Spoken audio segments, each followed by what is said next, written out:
Hey, everybody. Today, I'm going to walk us through the next assignment, which is the mood board project, where we'll create this mood board in Photoshop using the basic tools.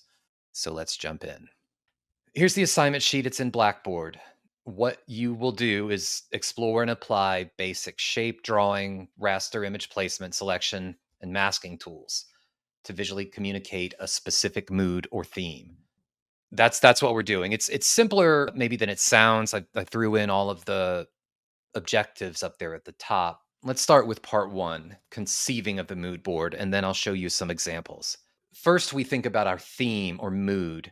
In this example here, we have 2 mood boards. This artist has created one, the green themed one that's about sports, about basketball, about shoes and his favorite players. That one has a color scheme, that dark green color scheme in one lime green rectangle. Then the second one there is that Sharky mood board, which shows us the colors across the top. And it appears to be a mood board or vision board for a product, maybe for this water.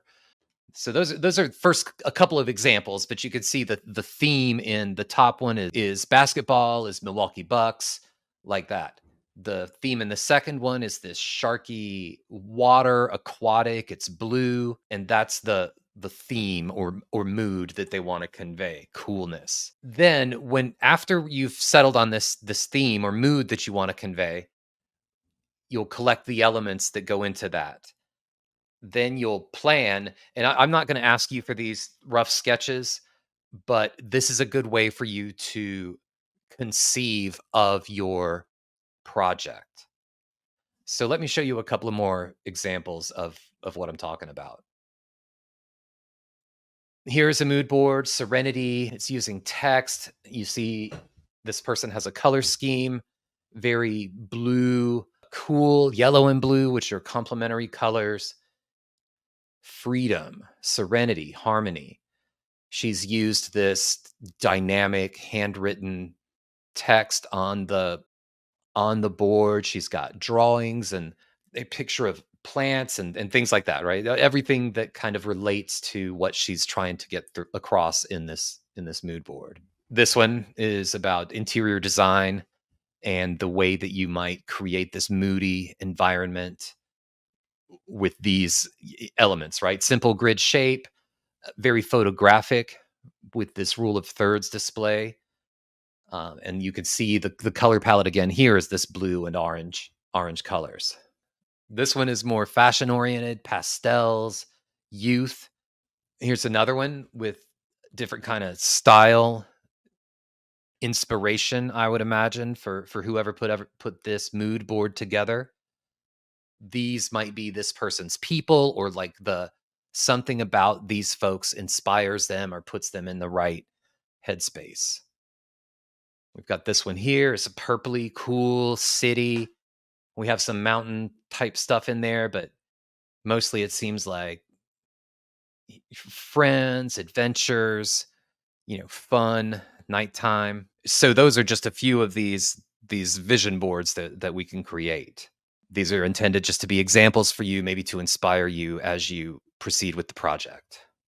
Here we have my mood board. This is the conceptual thinking that I did. And what I did was just sort of wrote down words that mean something to me, the moods that I like, the things that make me feel good. I don't know why someone would make a bad mood board, right? So I put down things that I enjoy, that give me a sense of fulfillment, right? A good mood. Then I didn't write this down, but I want to talk to you about it.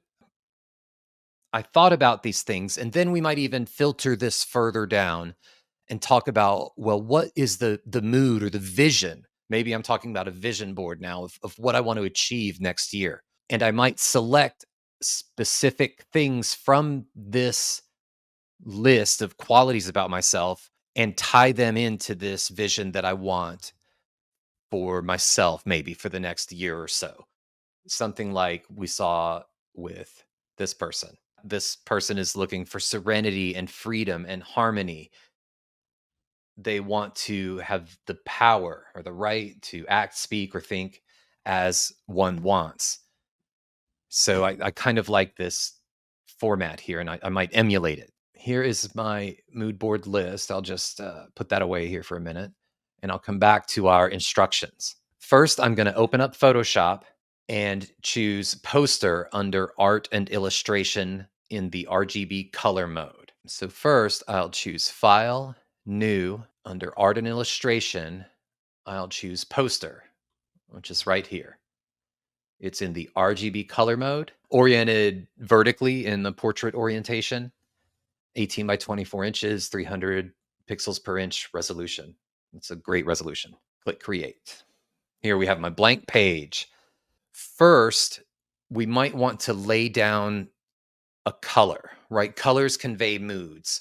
Blue is cool, red is warm, exciting, orange and yellow, right? Colors convey moods. I'm going to click on these color bars here, and I'm going to grab onto the slider here in the middle and change it around to these colors that I like. I've really been into this purple color lately. This makes me feel, I don't know. Purple is a great word. It feels comfortable. It feels like velvet. It feels like Prince. It feels like it's a good mood for me. So I'm going to put a purple background onto my document. Now I'll create a new layer and I'll name it color background. Then I'll choose the gradient tool by hitting the G key on my keyboard or clicking the gradient tool here on the left in the toolbar. I'll look at the types of gradients that I have. There's foreground to transparent, foreground to background, or background black and white. Bleh. And here we have a bunch of different purpley choices we might make. And I kind of like these too. So I'll choose this purple 19 right here. My options here are a linear gradient, radial gradient, angle gradient, reflected gradient, or diamond gradient. I like the idea of the diamond gradient. So I'll go ahead and I clicked into my document and I'm pulling it down. That's pretty nice. I'll go ahead and expand it out like this. And we can also change where the gradient starts to mix as well. Lots more pink, a little less. So I'll just put it up here. Sure, make it about like that. That makes me think of my sort of space fixation. There's my background gradient. I filled in the background with this moody color that I like. Now, step 5, use the marquee tool to make shapes using stroke and fill. Rectangle, ellipse, square, circle to create a framework for your mood board or a grid. Experiment with different shapes and sizes to organize your content. Then we'll use the pencil, brush, and lasso tools to draw a custom shape or a line to complement my theme. Experiment with stroke weights and styles to add visual interest. Then, in this next step here, image blending and adjustments, choose at least one other image, photo, or sketch, add a new layer, and change the blending mode. Apply at least one adjustment layer in your image. Okay. Here we have another example of student work, black and gold in this architecture mood vibe with the tan, more tan, greeny tan, black, and this blue color. And told me what it was about, right? It's about architecture. Right here, we'll follow these instructions. Use some shapes, draw some things, and add some images and blend them. Back here in Photoshop, I will go ahead and click out of that gradient tool and begin to draw in a grid for myself. One of the ways that we can do that is choosing to show our grid on the document. By pressing the Command apostrophe key, I can turn on this grid. But that's way too much. It's too big. So I'll go up into Photoshop, Settings, Guides, Grid, and Slices. And I'll look at the grid every 1 inch, right? This is a very big poster, 24 by 18 inches. So I'm going to have 24 grid lines with 4 subdivisions each. So that's not what I want. One of the things that I like to do is 33%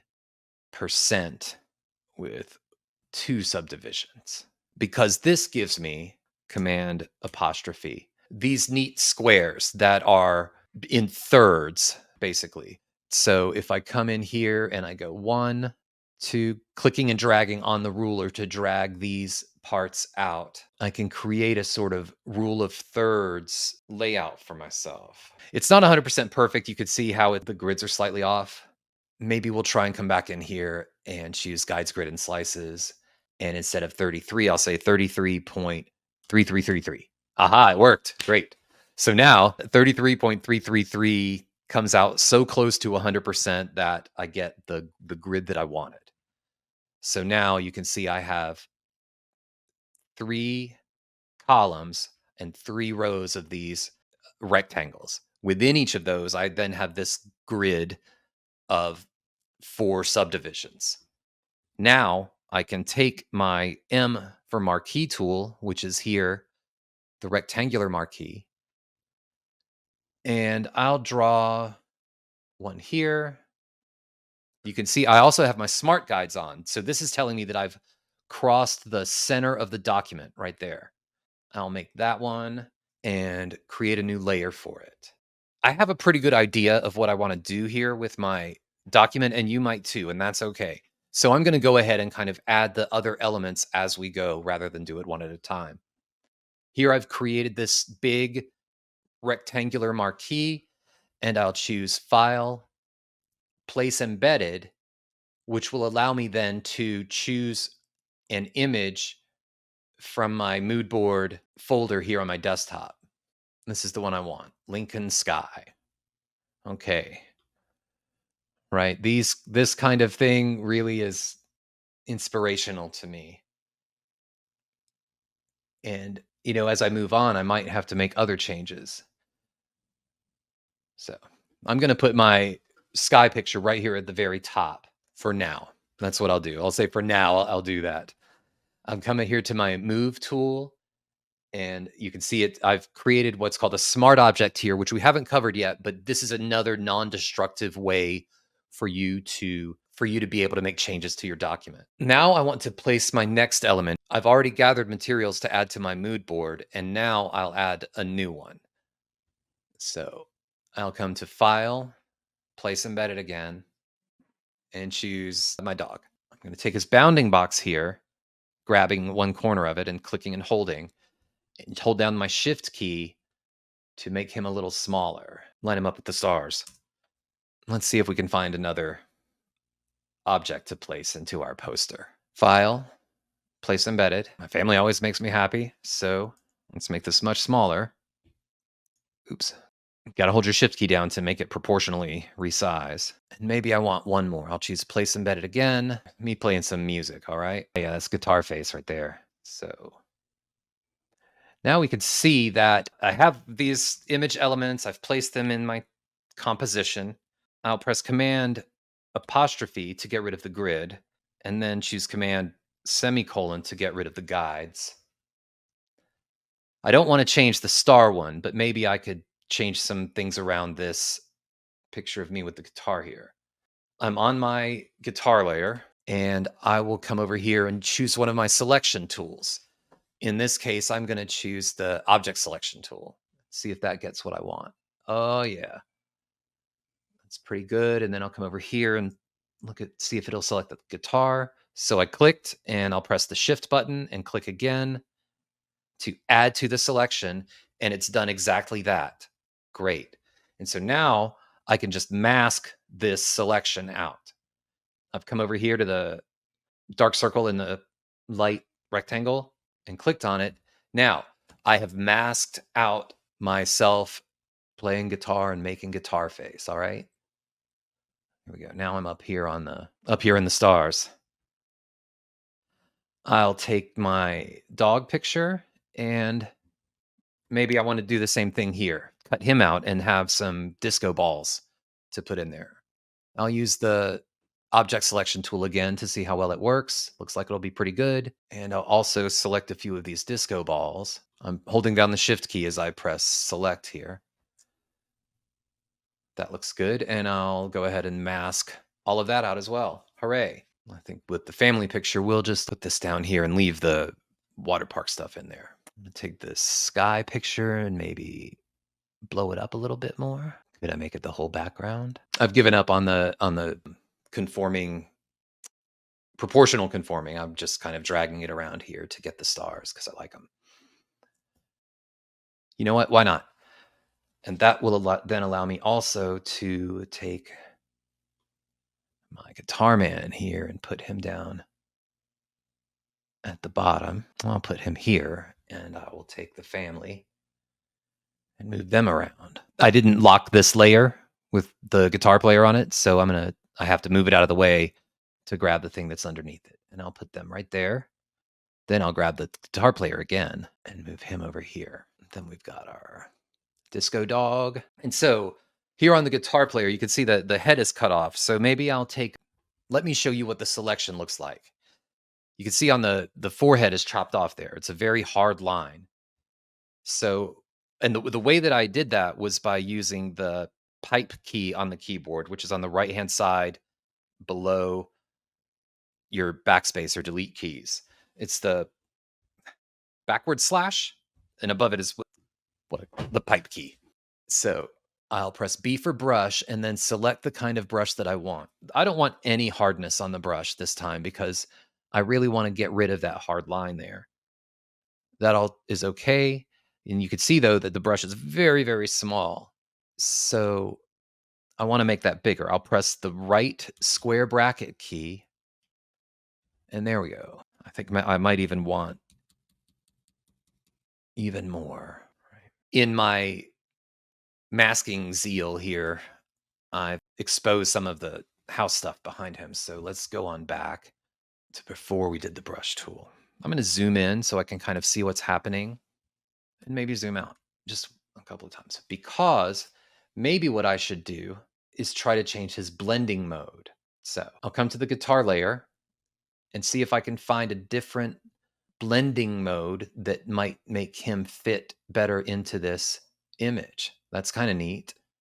Lighten. Ooh, I like that one. Color dodge. Okay, I think the real one that I like here is lighten. So we'll try that. And I'll go ahead and mask out that part of his guitar at the top.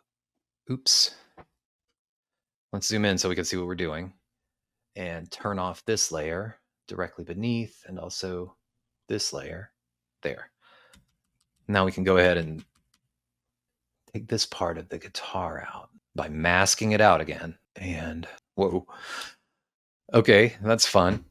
And maybe we'll take the family, put them back in, turn the dog back on so we can see him again. I press the V key to turn on the move boundary box. So now I'll just move him up a little bit. And I don't like this disco ball being cut off there at the top. So what I'm going to do now is to take one of these disco balls and copy it and paste it in. Let's zoom in a little bit so I can show you what I'm talking about. Here I have this disco ball. It should do. Command plus to see it again. And I've chosen my circular marquee or elliptical marquee. I'll get into about the center, as near as I can tell, of this disco ball and hold down my option key. And now what it will do is draw a circular marquee starting from the center. You see how it's shaped itself now? That's a pretty good circle. I wonder if I can fake it. So instead of, I've moved the circle to get us a complete circle there. And I have that selected. It's on the dog layer, and I'll press Command J to make a new layer. Now I'll select my move tool again, and look, I have a new disco ball. I want to drag this one up here to kind of replace this one. And let's see then too, maybe I ought to try to change the blending mode on this one. Darken, no, none of the darker ones. Nah. Okay. Yeah, we don't need to change the blending mode on that one. So I'll leave it alone. This is why we have to name our layers, because I get confused. And now you can see that I kind of got a little bit of the dark edge here. And so what I'm going to do is create a mask, zoom in even more, hold my space bar to get the hand tool, make my brush again, B for brush, left square bracket, or click here to make it smaller. I'll say about 70 and see what that looks like. That's pretty good. I'm on the disco ball layer. I've created a mask. My foreground color here is black, so that will hide this dark area. My opacity is 100%, flow is 100%. And so I'll just kind of gently click and hold to brush the mask onto this dark edge here to make it blend a little better. Maybe I'll do it again. I don't have to be too precious about it because remember we have that other disco ball behind it, but we can't be sloppy, right? So I overdid it and now I'm working it back in by having reversed the colors to unhide. I'll click this pipe key again so we can see what that mask that I just made looks like. This is called the quick view or quick selection view. What that means is that it shows us what has been selected in this red color. It's really useful in order to see what you have selected and have not. So I like that. Command 0 to bring it all back on the screen. It's a pretty good mood board so far. Now I've made a new layer and I'll call this my color palette. I'm going to choose my rectangular marquee tool. I've named that layer color palette. I'll now choose my rectangular marquee tool again and create this column and say edit, fill, foreground color. Okay, there's our purple. Now I'll press the move tool and hold down the option key to duplicate this. I'll nudge it right up against, and I'll change the color again. I'll choose my eyedropper tool and we'll choose this black color and say edit, fill, foreground color. Oops, shouldn't have deselected, but I can come back here and say select, reselect. And again, I want to come up here and choose the move tool, hold down option and click and drag it again. And now I'm going to find another color that I've found in here. Let's get that orangey color that's in the dog and in the guitar and in the sunset. So I'll choose the dropper again. And maybe this color. Oh, I used the eyedropper on the wrong layer. Color palette is the layer that I'm on. Let's select the dog layer. And we can see that color. Or maybe this color. I like that yellow color a little better, and they fit. Now we still have this part selected, but we need to make sure we're on the color palette layer. And so I'll choose edit, fill. I made that eyedropper color the foreground color. There we go.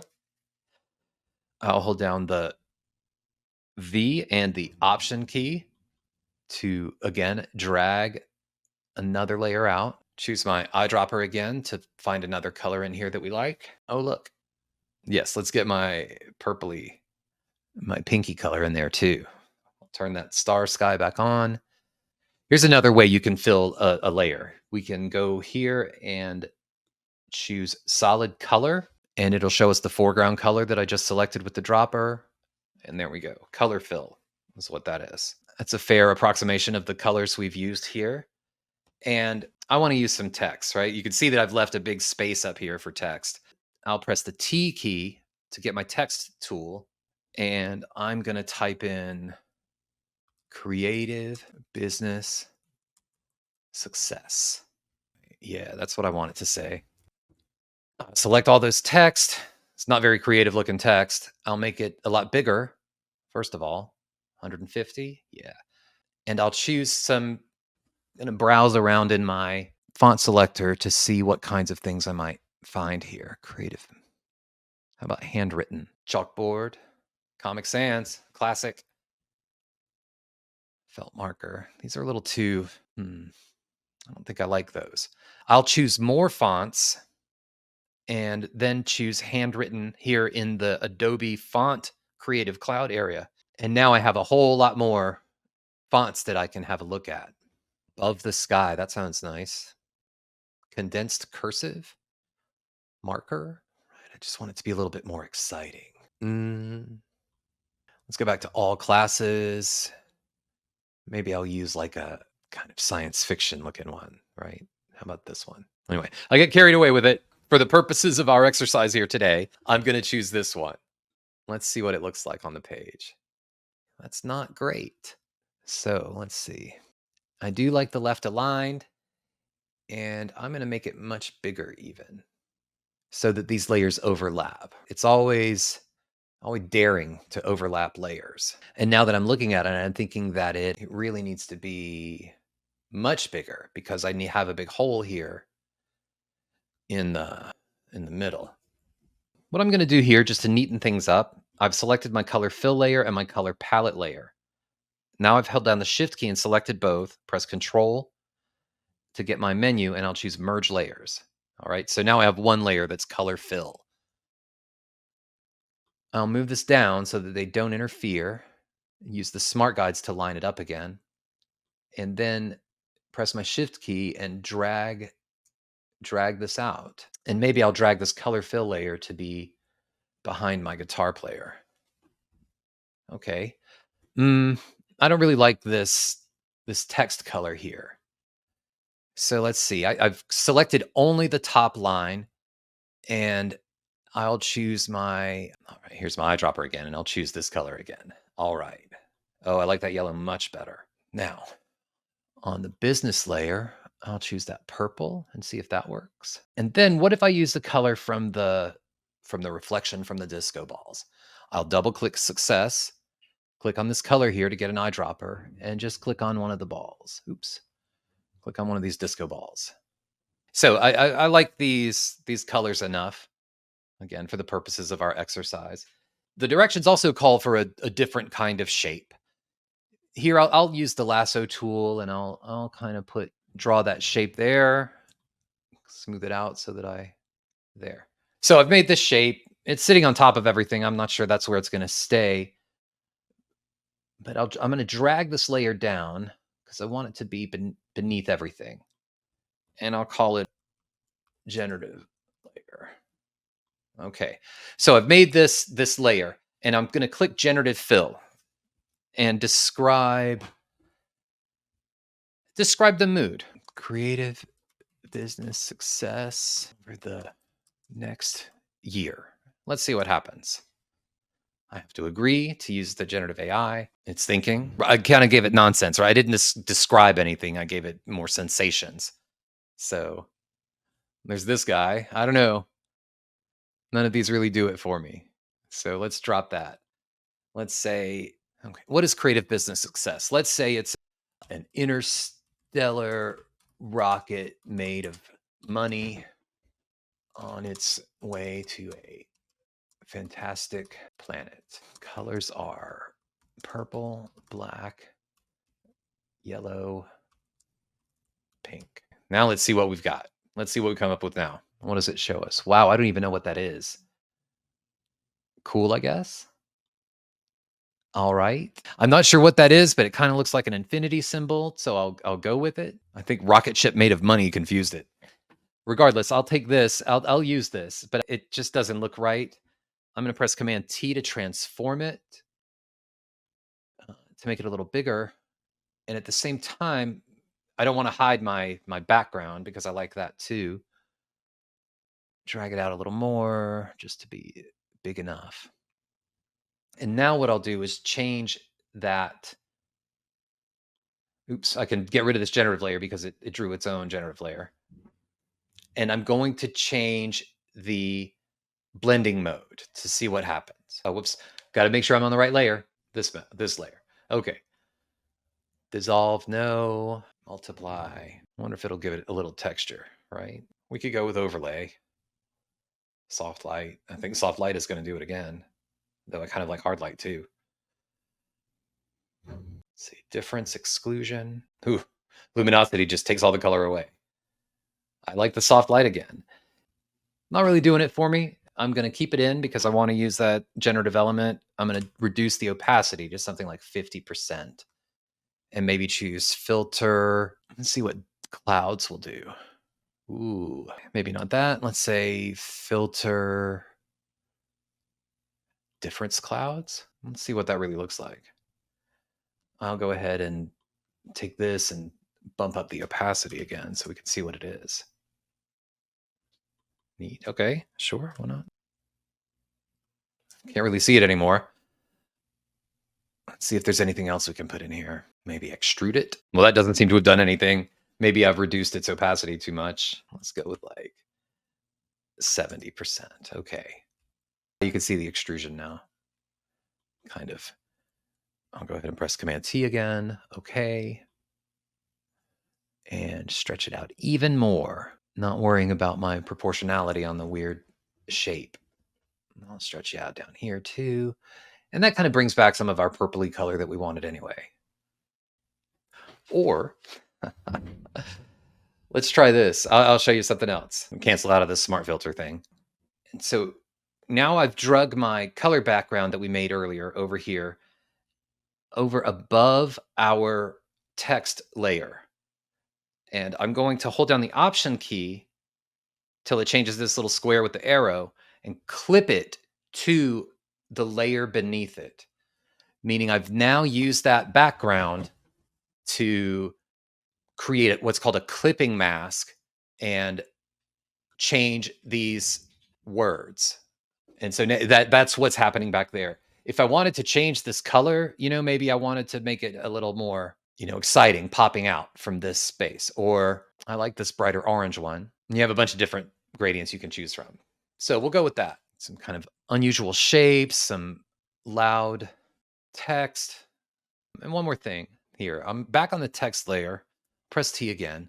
And I've selected the word success. And I am going to stretch it out to make it appear, hopefully, to go all the way across the page. Kind of like the two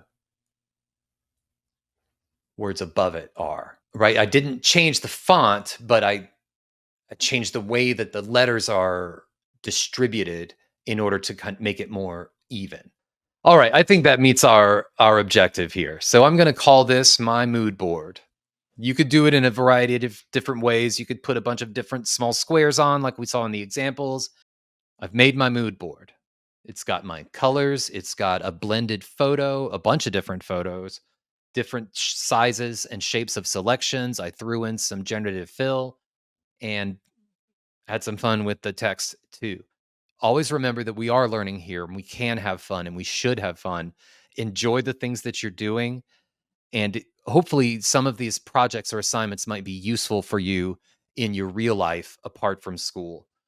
I always encourage people to have fun and enjoy their work. That's how we're going to do this one.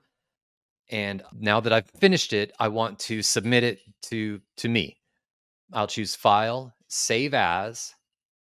I'll call it Parker Mood Board, Format, Photoshop PDF, and Save. Okay.